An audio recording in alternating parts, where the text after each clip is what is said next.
Dying for Sex takes its inspiration from the real-life friendship between Molly Kotchen, a terminal cancer patient played by Michelle Williams, and Nikki Boyer, Molly's best friend-turned-caretaker played by Jenny Slate, respectively.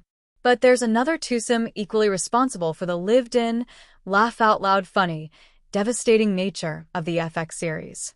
Elizabeth Merriweather and Kim Rosenstock met in their early 20s before working together on Merriweather's beloved Fox comedy New Girl, on which Rosenstock wrote and produced through its final season in 2017.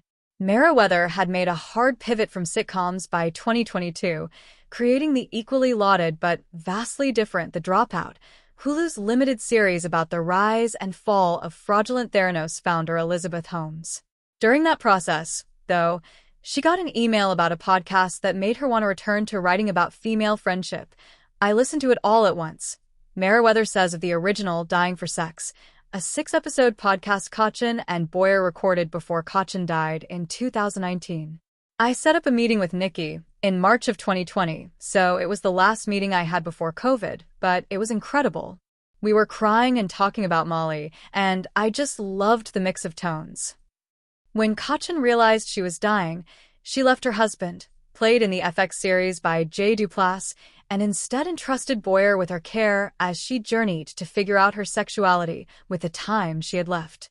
That made for bizarre, hilarious, and sometimes concerning stories to share on the podcast, from explorations of kink and BDSM to reckoning with the molestation she experienced as a child.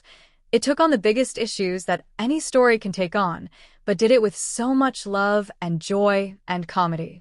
So I went to her, Merriweather says, addressing Rosenstock now, and said, "Will you help me?" And she was like, "Do I really wanna?" Her friend finishes her sentence. "Am I really gonna sign up for a show about stage for breast cancer?" "Yeah, no." Rosenstock says, laughing. And then Liz was like, "She also has a lot of sex." And I was like, "Absolutely. Give me the link to the podcast."